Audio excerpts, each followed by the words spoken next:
Goeiemôre en welkom. Dit is regtig lekker vir my om julle hier te sien. Te sien ons is 'n vol kerk ten spyte van almal wat by die kamp is. Maar ag julle, dis altyd vir my 'n voorreg om die woord te mag bring. Ek geniet dit ongelooflik baie en dankie dat julle hier is en dat julle ons 'n deel is van die gemeente. Want daar is nie vir my 'n beter plek as hier nie. Hierdie is ons familie en ek hoop jy ervaar dit dieselfde. So maar in 'n geval, vandag sluit ons 'n reeks af, breek die droogte. En ek hoop regtig vir julle was dit ook van seën, dat oor as jy deur die droogte gaan, as jy sukkel met iets, daar iets is waarmee jy swaar kry, dat jy bemoedig was, die versterk is, die oorwinning kan kry daaroor en nie mismoedig raak in die Here nie. Maar vandag praat ons bietjie oor volharding, dis waarmee ons afsluit. Nou voordat ek verder praat daaroor, wil net weet, het julle al agtergekom, vir die mensdom, wel vir alle mense eintlik maar, is regverdigheid nogal belangrik. Reg, dinge moet regverdig wees en veral, mens sien dit veral in kinders. Broer siblings, as hulle boeties en sissies hulle koeldrank moet deel en hulle moet glasies kies. Dis omtrent die mikrometer wat uitkom en meet wat se een het die meeste in en laat daar nou net 'n millimeter verskil wees. Dan is daar nou moeilikheid. En mens sien dit en ek dink as ek net terugdink daaraan, kan ek veral onthou, ek op skool was en die juffrou deel ons vraestelle uit, na toets of na eksamen, en juffrou, julle kan my nou reg help, maar die doel daarvan is maar eintlik sodat jy leer uit jou foute, sodat jy kan sien waar sukkel jy nog, en dat jy kan verbeter. Maar die eerste ding wat die kinders doen, stel regmerk, 1, 2, 3, 4, 5, 6, 7, kyk hier die juffrou reggemaak, of het hulle my nou ingedoen iewers. En as hulle deurgaan, daar's niks van, hoor jy kyk, wat leer ek hier uit nie, dit is, juffrou het hierdie verkeerd gemerk, maar is eintlik reg, en ek soek die punt. En juffrouens, jy merk net dinge verkeerd eintlik reg, as jy merk nooit dinge reg wat eintlik verkeerd is nie, nê. As jy luister die kinders se terugvoer. Maar as daar iets verkeerd gemerk is, reg moet wees, hulle gaan dit vir jou sê. As iets onregverdig is, iemand gaan dit opbring. Maar laat dit nou net onregverdig wees in my guns. Dan is dit ons nou lekker. Nee, dan gaan ek ons nou nie opbring, nou wil ek nie reggestel hê nie, want ek geniet die voordeel daarvan. En nou okay, my vrou sê sy ook, ek is mooi groot gemaak. So as iets reg gemerk wat verkeerd was, dan het ek nog maar vir die juffrou gaan sê. Juffrou het 'n fout gemaak, ek verdien hierdie punte nie. Maar wat so lekker was, is dan kry mens sommer punte vir eerlikheid. Ek weet, wie dit al ervaar. Nee, so dit is my maklik gewees. En juffrouens, as julle dit doen, hou aan.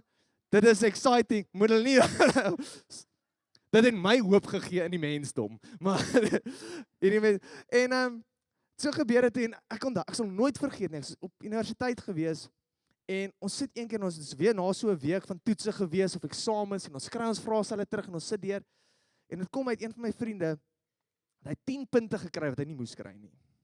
En ons sit so om die tafel en dit raak nou 'n bespreking. Gaan hy nou vir die dosent sê of nie? Maar natuurlik, ons is almal goeie mense, ons is goed groot gemaak, ons oortuig, ons sê, hoorie nee, jy moet eerlik wees, maar moenie worry nie, daar's punte vir eerlikheid. So ons seker jy sal van dit kry. En later aan staan hy op, en hy gaan, en julle, sy gesig is geïmprint in my brein, want al wat die dosent vir hom sê is, o, dankie, en hy minus hy 10 punte af, en dis dit. En ek weet, hy sal dit nooit weer doen nie, want, as jy 80s, 90% kandidaat is, 10 punte, weet julle, dit is nie lekker nie, maar jy sal survive, jy's okay. Maar meeste studente is nie daar nie. Hulle kort daai punte. Nee? En hy was een van hulle, en dit het hom getref, en sy gesig, hy mismoedigheid en teleurstelling, kon ek sien. Nou oké, hoe vertel ek hierdie storie? Ek wil regtig nou nie met julle praat oor vraestelle en regverdig merk nie, maar die lewe is onregverdig.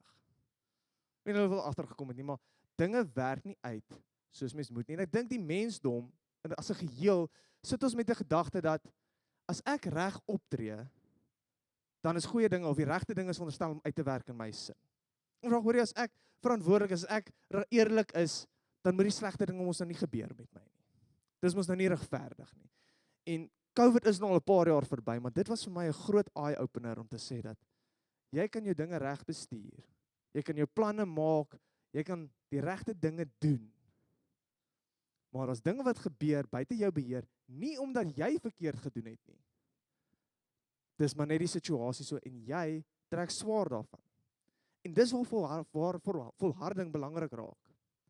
Is, as dit so gewerk het, as ek goeie goed gedoen het, en goeie goed gebeur, of my situasie raak beter, dan het ons nooit oor volharding gepraat nie, want dan as jy in 'n moeilike situasie sit, dan moet ek net vir jou sê, kom by, want dit is van jou sonde of jou foute.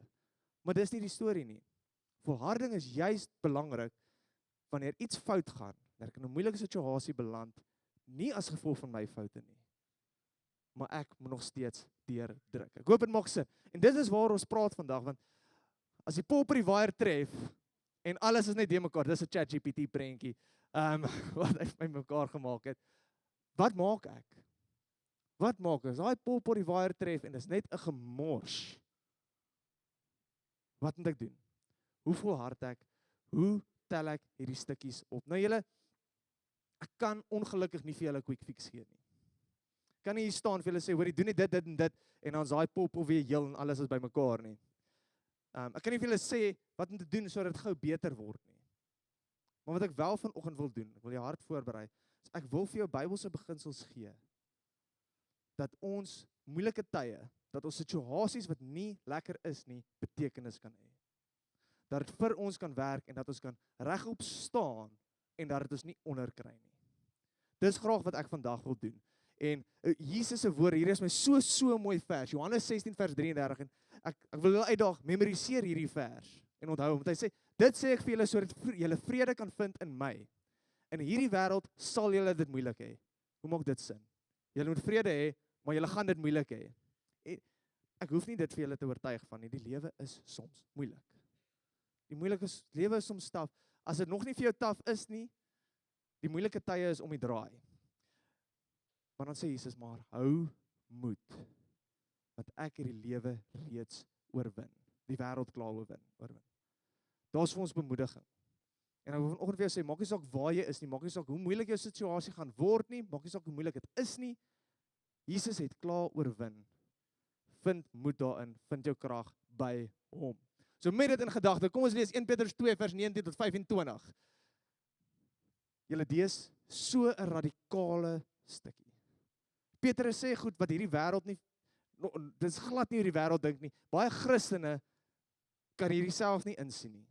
Maar luister, dit is genade as iemand die pyn van onder onverdiende lyding verduur, sodat hy aan God getrou wil wees. Ekskuus, omdat hy aan God getrou wil wees. Ekskuus, laat ek hom weer lees. Dit is genade as iemand die pyn van onverdiende lyding verduur, omdat hy aan God getrou wil wees. Dis nie die wêreld dink nie. Nee, en hy sê, maar as julle gestraf word wanneer julle oortree het, watter verdienste is daar vir julle om dit, as julle dit verdra? Nou as ek hier uithardloop en ek vermoor iemand en ek gaan steel en ek beland in die tronk, dan sê ek, ek volhard vir die Here. Dis nie hoe dit werk nie, want ek verdien dit. Ek verdien die straf. Maar volharding is juis om lyding te verdra wanneer jy goed doen. Dit is genade van God. So hou dit in gedagte vandag. Jy is hiervoor as jy ook geroep, omdat Christus self vir julle gelei het en so vir julle 'n voorbeeld gestel het, sodat julle in sy voetspore kan volg. Hy het geen sonde gedoen nie, en uit sy mond het daar nooit 'n leuen gekom nie. Toe hy beledig was, het hy nie terug beledig nie. Toe hy gelei het, het hy nie gedreig nie, maar alles oorgelaat aan hom wat regverdig oordeel. Hy het self ons sondes in sy liggaam aan die kruis gedra.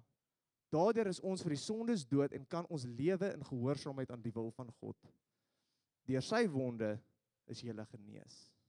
Julle het immer so skape rondgedwaal, maar nou het julle teruggekom na julle herder en bewaker van julle lewe. Julle, dit is my so mooi en ek dink hierdie is so belangrik om te snap. Daar is niks wat die Here van ons verwag wat hy nie self gedoen het nie. Daar's niks wat hy van ons verwag wat hy nie self die voorbeeld tot op die uiterste toe gestel het nie. Hy het nie die kruis verdien nie. Hy was sondeloos en is nog steeds. Daai straf was my en joune. Maar hy het dit verdra. Hy het volhard te midde van die moeilike tye. Te midde van die skande wat daarmee gepaard gegaan het, het hy deurgedruk en aan God gehoorsaam gewees. En dis waartoe ons ook geroep het, is dat ons uit dankbaarheid vir daai opoffering ook volhard aan die Here Jesus. Maak dit daarom sin? Okay, cool. So, hoe moet ek volhard? Ek gaan vanoggend vir julle twee tips gee oor hoe kan ek volhard in 'n moeilike tyd? Hoe verheerlik ek die Here in hierdie moeilike situasie? En die eerste een is, verander my gesindheid teenoor my droogte. Ons moet ons gesindheid verander teenoor dinge wat moeilik gaan in 'n moeilike, rowwe situasie. 1 Petrus 2 vers 9 sê weer, dit is genade as iemand die pyn van onverdiende lyding verduur, omdat hy aan God getrou wil wees. As jy gestraf word wanneer jy oortree het, watter verdienste is daarin as jy dit verdra?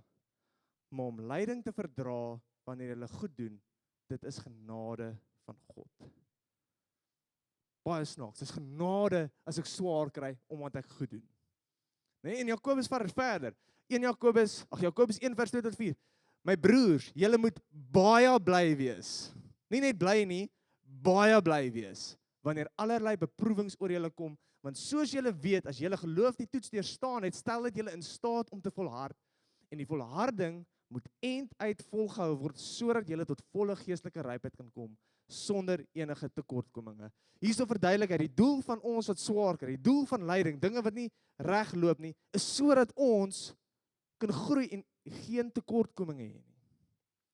Dis wat dit doen. As my gesindheid teenoor dit reg is, dan stap ek sterker daaruit. Dan stap ek as 'n nuwe mens daaruit. En dit moet ons in gedagte hou. Maar dis moeilik. Dis moeilik. En ek dink julle kan saamstem, wanneer daai polpot daai waier tref, dan neem dit mense gedagtes oor. Wie voel soms net oorweldig en net voel, jy kan nie jou toutjies bymekaar hou nie, dis net, alles loop skeef, en voel asof alles op dieselfde tyd skeef loop, dis al waaroor jy kan dink, dis al waaroor jy praat, dit neem jou gebede oor, alles. Dit steel ons vreugde, en dit maak dat ek nie kan verheug, ek maak dat ek myself nie kan verheug in die Here in hierdie tye nie. Dan sit ons met die vraag, Here, hoekom gebeur dit met my? Hoekom? En, voordat ek verder gaan hier, ons almal ken daai mense, wat as hulle na jou toe kom, jy sien hulle soms so, en dan sê soms, ek gaan nou hoor wat alles hierdie week skeef geloop het. Is nou weer daai ou by die werk, nou weer die kar, die petrolprys, en hulle put jou somme uit, want dis net alles wat verkeerd loop, is net 'n gekla, en ek het 'n vriend wat sê, hy noem hulle Monas, soos want hulle moan.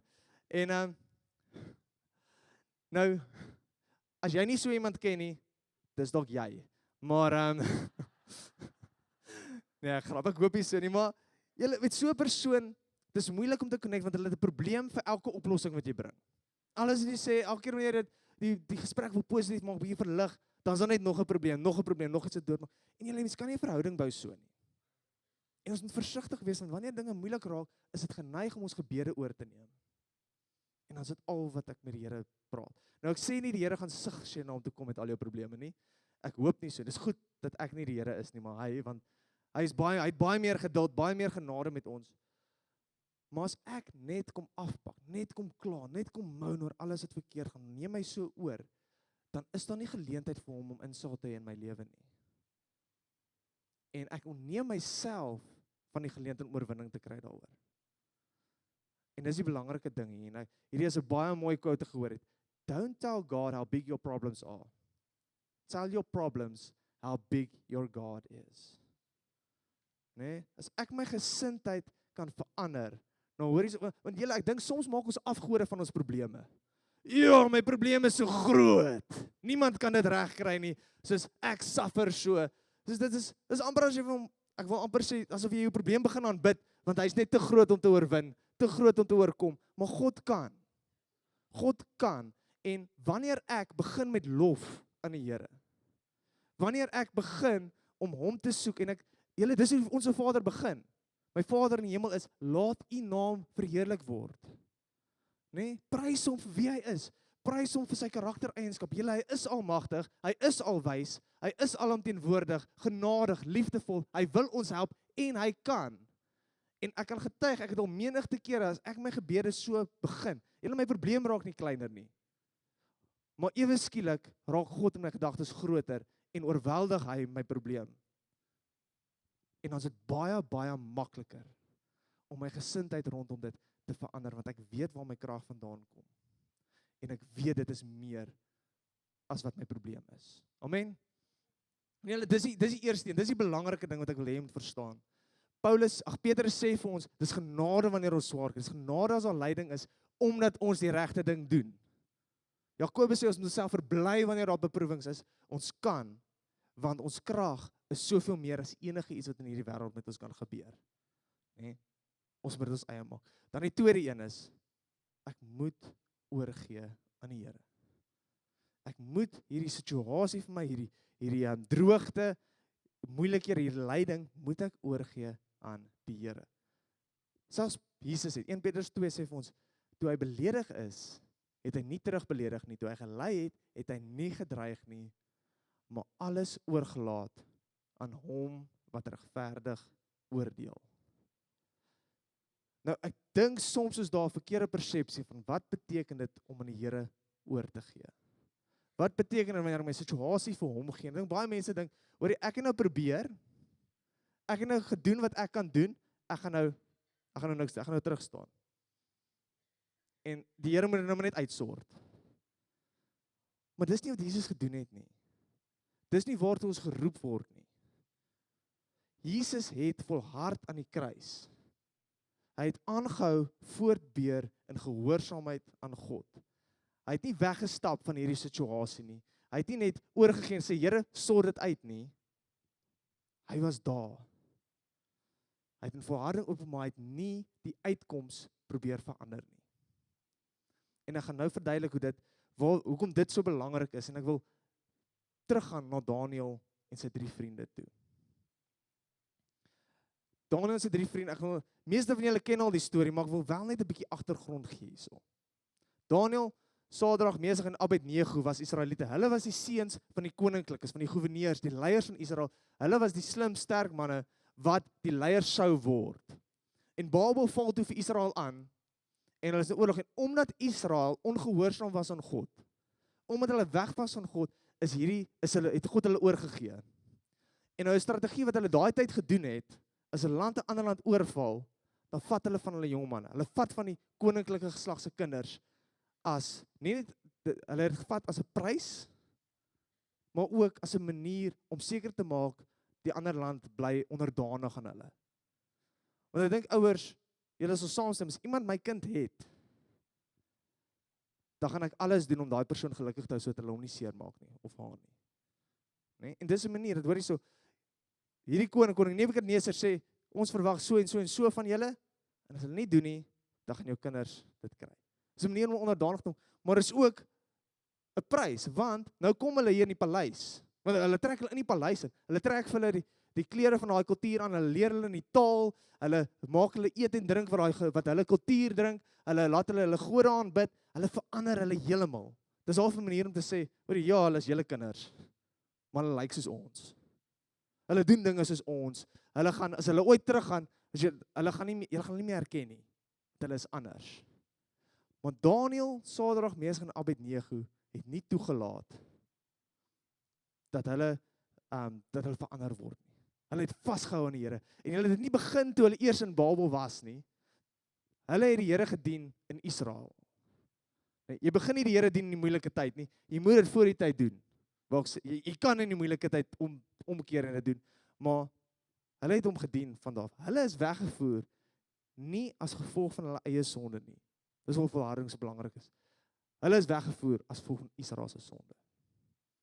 En baie keer is dit die situasies waarin ons self bevind, dat ek trek swaar, ek betaal die prys van iemand anders wat verkeerd gedoen het.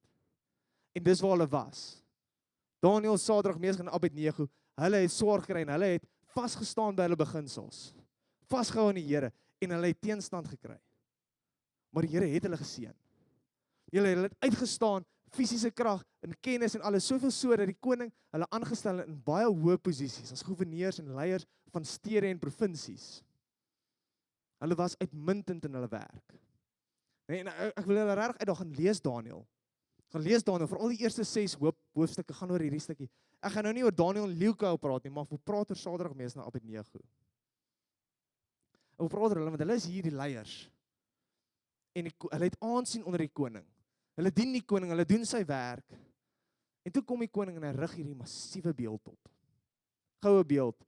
En hy stuur die bevel uit, dat wanneer ook al daar 'n musiekinstrument gehoor word, 'n hele lys van musiekinstrumente, dan moet die hele volk draai en hulle moet die beeld aanbid. En nou natuurlik, Sadrag, Mesach en Abednego het geweier om dit te doen. Hulle het geweier om die ding te aanbid. En die mense sien dit en hulle bring hulle voor die koning.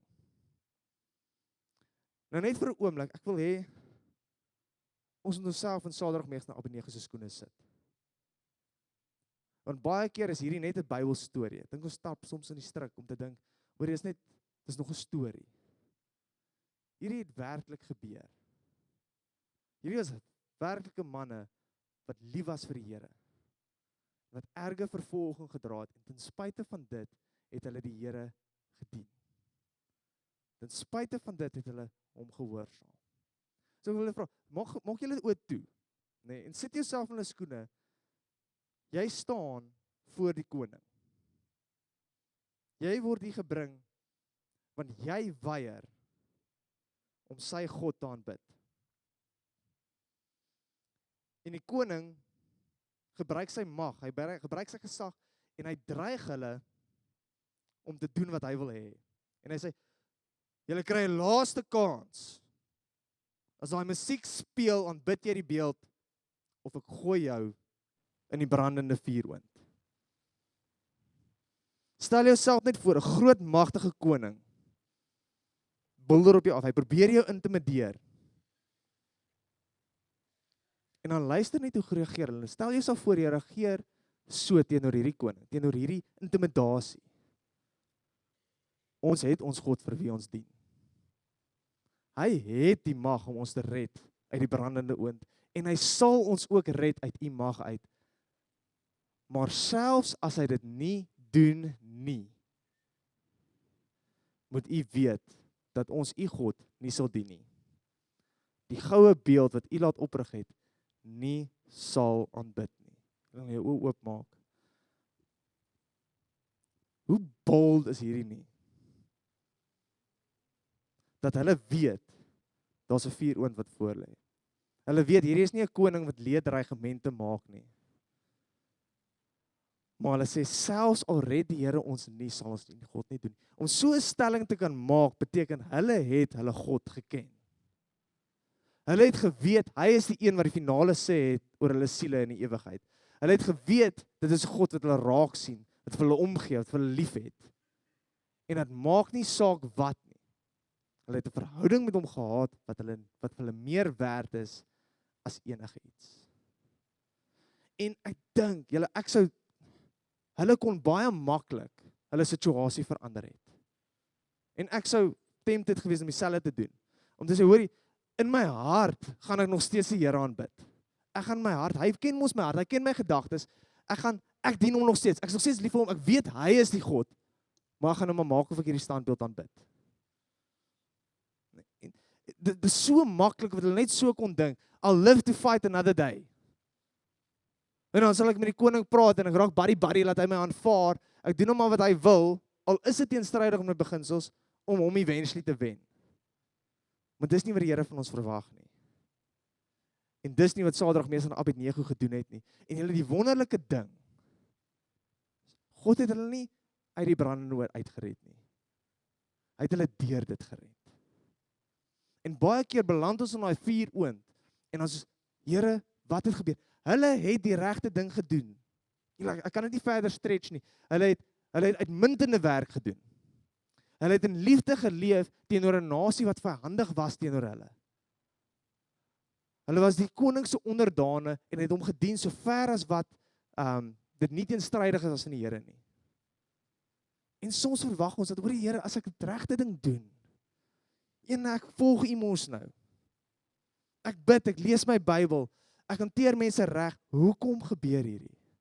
Hoekom laat U dit toe? En ek dink dis die tipe vraag wat ek sou vra as ek in hulle skoene was. Maar kry nie die idee dat dit hulle houding was nie. En hulle daar uitgestap. Die vlamme het hulle nie geraak nie. Mense kon nie eers ruik hulle was in die vuuroond nie. En dit is so ongelooflik. En hierdie is wat ek wil deurbring. ons verantwoordelikheid is om gehoorsaam te wees aan die Here. Ek weet of ek het gehoor, hy het dit al baie gebruik ook. Ons verantwoordelikheid is om gehoorsaam te wees aan die Here en sy gebooie. Dis die Here se verantwoordelikheid om die uitkoms te bepaal. Die slim ding volgens die wêreld om te doen, was net om daai beeld te aanbid. En ons trap baie keer na daai struik, om dinge in ons eie hande te neem, want ek wil beheer hê. Ons hou mos van beheer. Ons hou daarvan om seker te maak, hoor jy, dit werk uit soos wat ek wil. Maar dis nie wat die Here van ons vra nie. Hy vra net gehoorsaamheid. Nee, en wanneer ek hom volg, en julle, dis eintlik, wel, 1 Johannes 5 sê vir ons, om sy gebooie te onderhou, is maklik. As ek die eerste keer raak lees, ek sê, oh wow, hoorie, hoe werk dit? Nee, want dit is eintlik so eenvoudig, daar's 2. Jy moet die Here jou God lief hê met die hele hart, jou hele siel, met al jou verstand, al jou krag, en jou naaste lief as jouself. Leef in liefde. Easy peasy, nee? Nee, dit is moeilik, want dit is nie maklik om almal lief te hê nie. Maar, dis wat ons moet doen. En wanneer ons in daai vuurwind is, wanneer ek in 'n moeilike situasie is, rig jou gedagtes op, wat is daai volgende ding? Wat verwag die Here van my? Hy verwag nie, luister mooi, dat ek moet plannetjies maak so daai koning my nie in die vuurwind gooi nie. Hy verwag net gehoorsaamheid. Nou, ek weet nie wie van julle is van plan om in 'n vuurwind gegooi te word nie. Ek dink nie ons gaan op so 'n situasie kom nie. Elkeen van ons se vuurwinde, elkeen van ons se droogtes lyk anders. Nee, en dit is nie so tot so uiterste nie. Maar weet julle, wanneer ek opstaan by die braaivleisvuur en sekere taalgebruik nie toelaat nie, dis 'n vuurwind. Want die mense gaan nie aanvaar nie. Wanneer ek sê dit altyd, wanneer ek en my vrou meningsverskil het, dan is my woorde nie altyd so mooi soos wat behoort te wees nie. En dis ongehoorsaamheid teenoor die Here. Dis 'n vuurwind. Wanneer ek sê nou 'n fight verloor, omdat ek die regte ding doen, regop, dit is tipies iets daar, wat ek trek swaar, want ek doen die regte ding. Nou nie dat my vrou die verkeerde argumente vat, het nie, dis nou nie wat ek probeer sê nie, maar ons moet 'n standpunt inneem, om te sê, die manier hoe ek my kinders hanteer, die manier hoe ek gesels, die manier hoe ek met my kollegas werk, is altyd in gehoorsaamheid tot God, al kos dit my daai volgende verhoging, al kos dit my daai promosie. Die manier hoe ek my teks invul, moet in gehoorsaamheid aan God wees, eerlik en reg. Ek moet nie probeer kort paai vat en my eie wil soek ten koste van hom nie. Amen. Ek weet nie of julle kan maar opkom. Ek wil afsluit met die gedagte net. Dis moeilik om my gesindheid teenoor uitdagings, teenoor probleme, teenoor moeilike situasies te oorkom. Maar God is groter. Nee, herinner jouself gereeld daaraan, herinner jou aan sy karaktereienskappe, herinner jou aan sy genade en sy liefde, en dit sit ons moeilike situasies in perspektief, want hy het die ergste verdra. Hy het die kruis verdra ter wille van jou en van my. Maar dit moet uitspeel in elke situasie van ons lewe. Nie net wanneer ek voor die koning moet kom en 'n bold stelling moet maak vir almal nie. Die manier hoe ek met die mense om my te werk gaan. Maar ek gaan dit nie reg kry as ek nie in 'n verhouding met God staan nie. Ek gaan dit nie in my eie krag uit reg kry nie. Ek moet naby aan die Here Jesus wees. Ek wil jou uitdaag vandag, as jy sê, hoor, ek leef nie in hierdie krag nie. Ek het nog nie die Here as my Jesus, my verlosser aanvaar nie.